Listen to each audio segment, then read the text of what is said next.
Hello everyone. In this video, we are talking about section 10.2, matrix notation and Gaussian elimination. We have one example.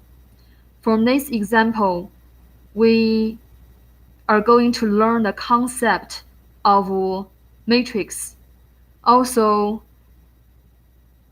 get to know the method of Gaussian elimination method, Gaussian elimination and back substitution for solving a system in 3 variables. All the 3 equations are linear. It's the same system that we solved in previous section actually. So let's start it.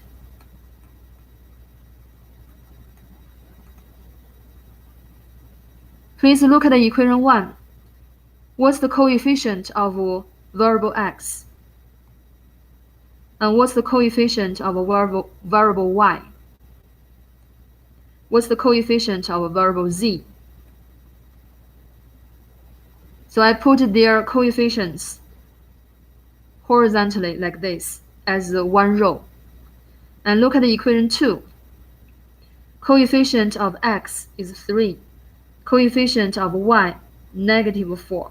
Coefficient of z, -5. That's the second row. Look at the equation 3. Coefficient of x. You see I keep the order x, y, z, right? Please don't mess up the order. The order does matter. Coefficient of x, 6. And then coefficient of y, -3. Coefficient of z, 1. If I use a parenthesis, or sometimes if you see the book, they use the bracket, it really doesn't matter, they mean the same thing. If I use a bigger parenthesis to frame those numbers, and we would have a matrix.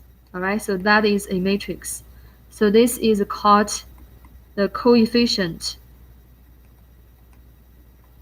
matrix of the system. So if I label the system as star, this matrix is the coefficient matrix of star. It's easy to understand why we call this matrix coefficient matrix, because all the entries in the matrix are the coefficients of the 3 variables in the system. So the name does make sense, right? Yeah. So let's look at what is a matrix. The definition for a matrix, we call a rectangular array of numbers as a matrix. And let me see if I have the definition for matrix in my notes. Yes, matrix is defined as a rectangular array of numbers. Let me write it here. Matrix is defined as a rectangular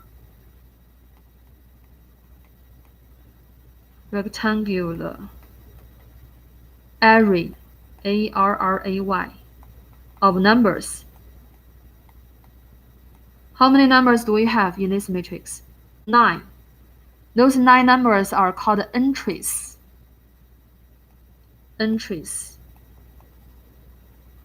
Entry, or if we put it as plural, entries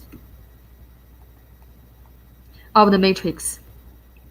Okay, so because we have 3 rows and 3 columns in this matrix, the size of the matrix is called 3 by 3. The first number is the number of rows in a matrix. The second number is the number of columns in a matrix. The number of rows and the number of columns do not have to be equal. This one happened to be equal. So this matrix has happened to be a square matrix, but the matrix could be any rectangular shape. The number of rows could be bigger than number of columns, or the number of columns could be bigger than number of rows. They are all matrix. So that's the concept of matrix. Matrix simply is just a rectangular array of entries or numbers. Those numbers are entries or elements. Number of rows and the number of columns determine the size of the matrix. This matrix is called the coefficient matrix of the system. So far, so good? So now I want to construct another matrix. Let's look at the equation 1. Coefficient of x, 1. Coefficient of y, 1. Coefficient of z, negative 1. And a constant term on the right-hand side of the equation, 1. So I have a row 1. Row 1 contains 4 elements, 4 entries. Let's look at the equation 2 in the system. Coefficient of coefficient of x, 3. Coefficient of y, negative 4. Coefficient of z, negative 5. Constant term on the right-hand side of the equation, negative 1. Equation 3 in the system. Coefficient of x, 6. Coefficient of y, negative 3. Coefficient of z, 1. Constant term on the right-hand side of the equation, 20. We constructed a different matrix. This matrix has 3 rows, 4 columns. So the size of the equation, so the size of the matrix is 3 by 4. By 3 by 4. And this matrix completely and uniquely represent the system star. So you can tell the equation 1 is represented by row 1. Row 2 completely described equation 2. And row 3 completely uniquely described equation 3. Actually, we can go back. If we are be very careful, one thing be careful is you need to know the fourth column, the last column in the matrix. Those are the constant terms on the right-hand side of the equation. So be aware, be careful about that. So earlier we go from the system to the matrix. Now actually we can go from matrix to the system. We can go back. The first row represents the first equation in the system. 1 times x plus 1 times y minus 1 times z equals 1. Row 2 represents the second equation. 3x minus 4y minus 5z equals negative 1. Row 3 represents equation 3 in the system. 6x minus 3y plus 1z equals 20. So you see what happened here. What happened here is we found a matrix. The matrix completely, uniquely represent or described the system. And we call this matrix, we have a name for that, augmented matrix.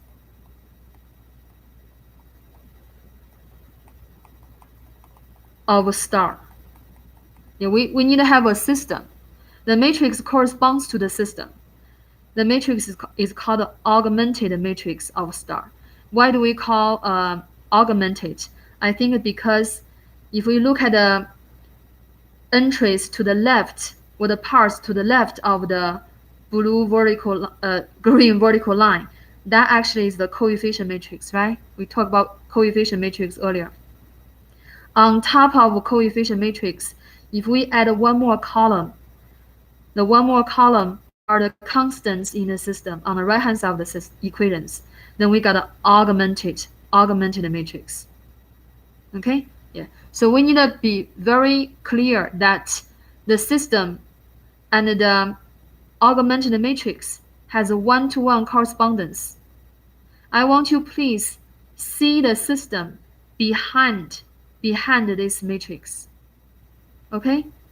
We know this matrix is the augmented matrix of system star. I want you please to see the system behind this matrix. Okay, very good.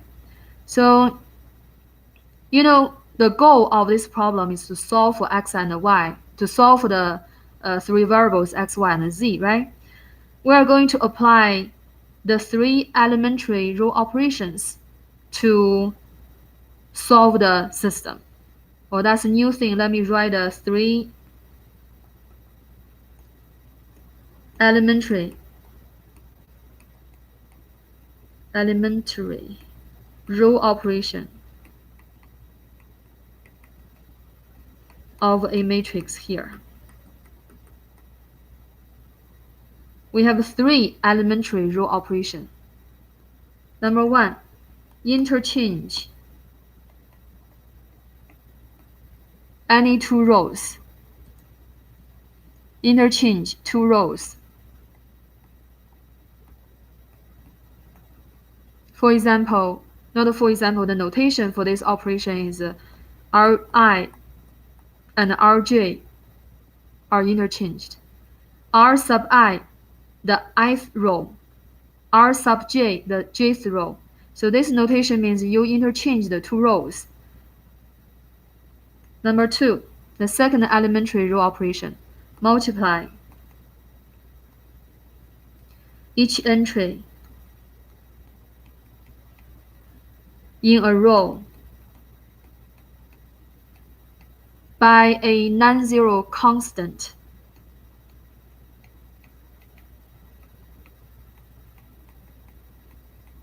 The non-zero constant, we write it as k. K is non-zero. The notation for the second elementary row operation is Ri times k. Okay, k is non-zero. A little bit different from my notes, but it really doesn't matter. They both okay. They are okay. And the third row operation, very important, and also the most complicated one. Let me copy what I have in the notes. Rj can be replaced by with. Replace the with. The sum of itself and a constant multiple of Rj. Constant. The constant k has to be non-zero as well. Multiple of Ri. Notation for the third row operation.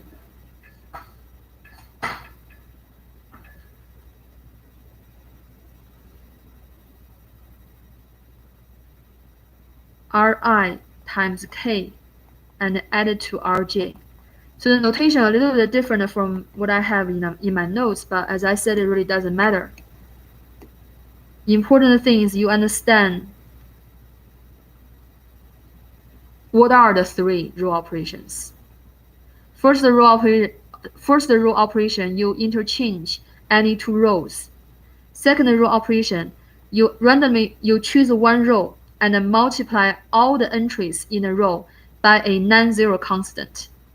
The third row operation, you multiply 1 row every entry by a non-zero constant and add those numbers on top of or on the corresponding entries on the other row.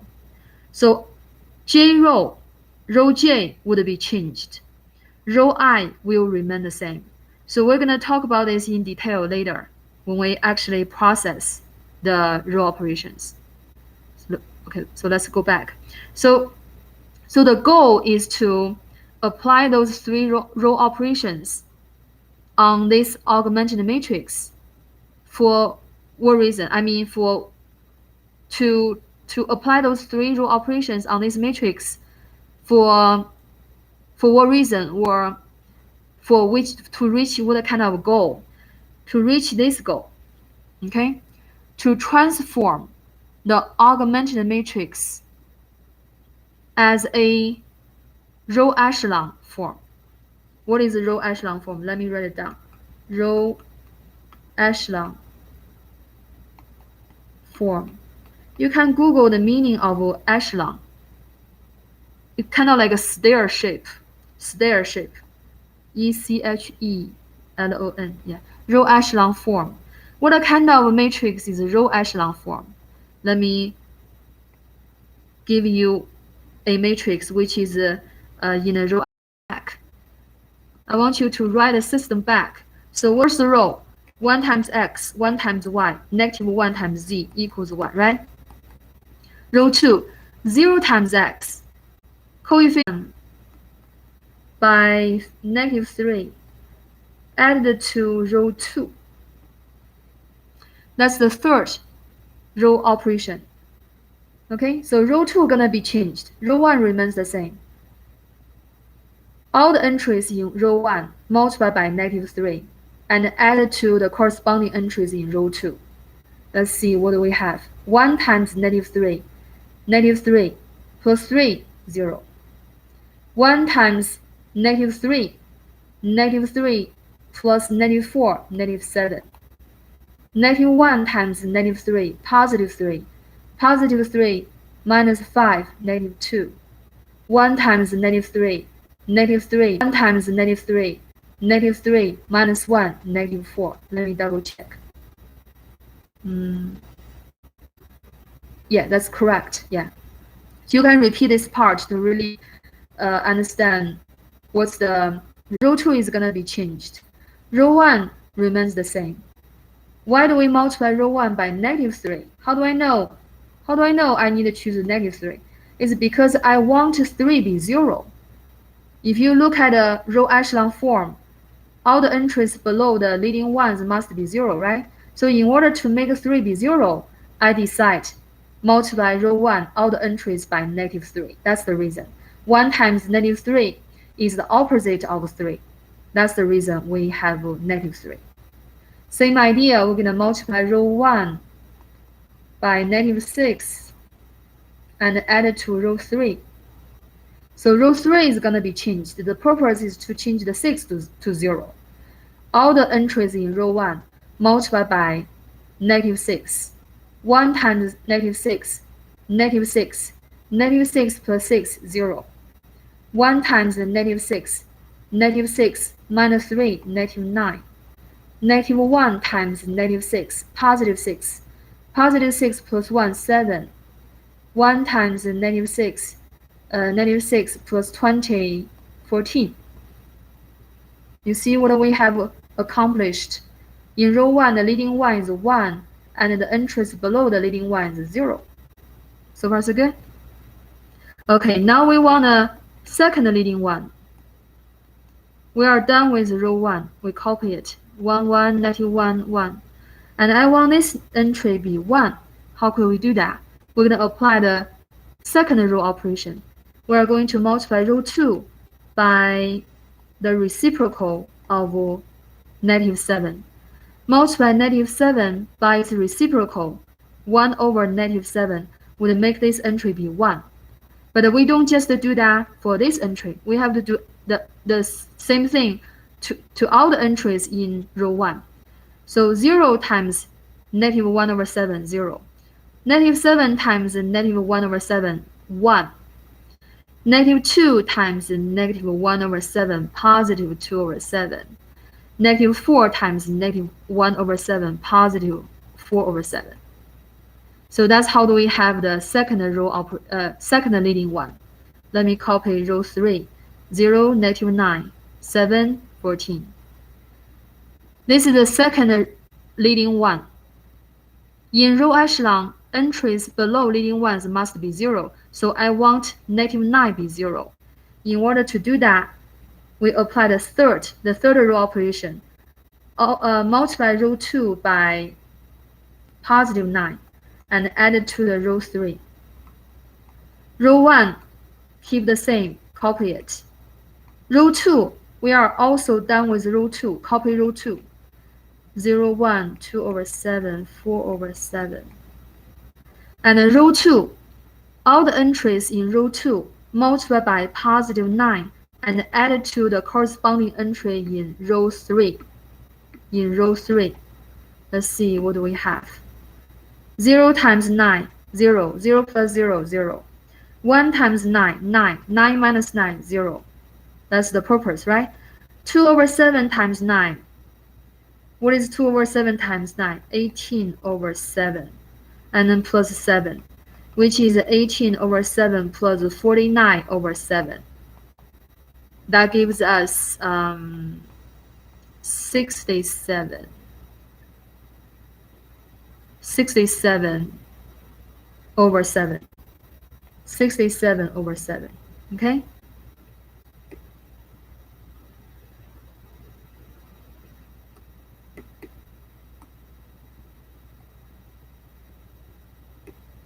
Four over 7 multiplied by 9 added to 14. 4 over 7 times 9, 4, 9, 36/7 plus 14. What is 14 times 7?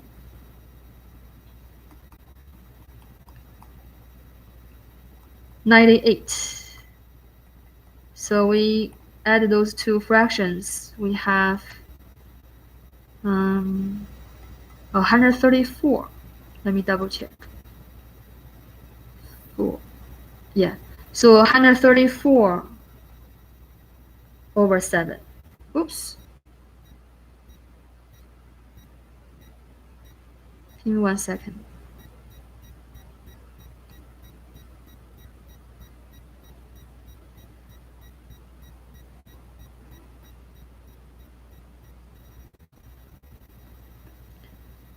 I remember what is this? 14 times 7.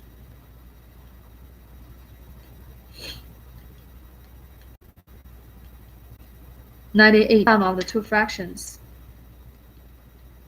134/7.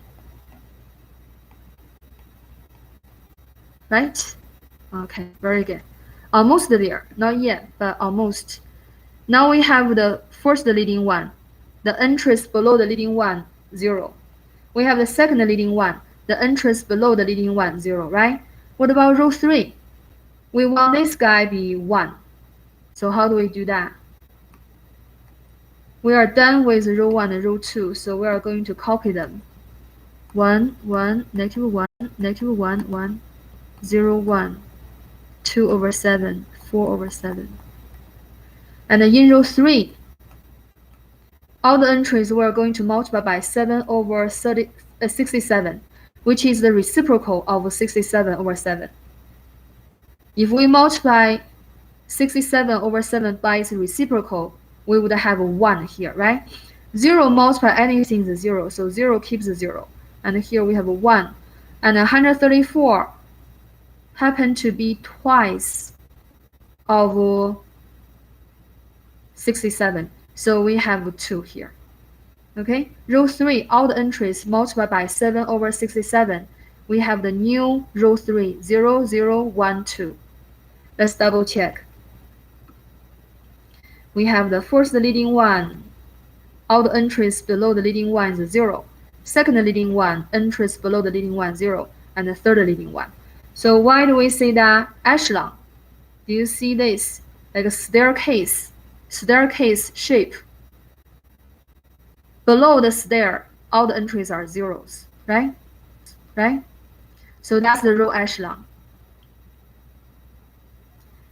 And this row echelon form corresponds to this system. Okay? And by solving this system using back substitution, we have z equals 2 already. If we plug in back, we would have y plus 2/7 times 2 equals 4/7. So you see 2/7 times 2 is 4/7. You would have y equals 0. And then you plug in y equals 0, z equals 2. In the first equation, you have x plus y is 0, z is 2 minus 2 equals 1. So x equals 3. So you have the solution. X is 3, y equals 0, z equals 2. So you might wonder, how come the solution of double star is the solution of the original system? Because our original system is a star, right? And this system is double star. They are equivalent. Why they are equivalent? Because the row echelon form, this matrix, and the original augmented matrix are equivalent. By the way, you see I use an arrowhead. I didn't use equal. Two matrices are equal, very strict. We are going to talk about that in next section. I only applied the 3 row operations. The three rule operations do not change the solution set of the systems behind those matrices. Do you remember? I want you please see the system behind the matrix. Behind this matrix, we have the original system, right? Behind this matrix, we have the double star. They are all equivalent. They all have the same solution set. Because the transformation, the three rule operations, do not change the solution set. Let me explain why. For example, the third row operation. All I have done is the row 1 or the equation 1. All the terms in equation 1 multiplied by -3 and added to the second equation. So you see what I'm saying? And first equation multiplied by -6 add on top of the equation 3. And here simply is a second equation multiplied by a non-zero constant. So you can see all the three row operations. All the three rule operations corresponds to the operations with those equations. And those kind of transformation do not change the solution set of the system. Those matrices are all equivalent. The system behind them are all equivalent as well. That's the reason the double star system, the solution set, is the same with the solution set of the original system. Yeah, I hope you can repeat this part and make sense of the method. The method is called the Gaussian elimination method. It's a method using a matrix to solve system. The benefit of this method is even we have 4 variables or even 5 or 10 variables, this method would be okay to solve the system compared with the algebraic method. In previous section, we have learned the algebraic method, substitution and addition, right? You can imagine how slow it could be if you have 10 variables in the system.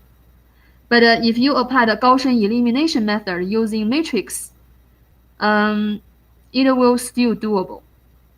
All right? So this is section 10.2. Thank you for watching.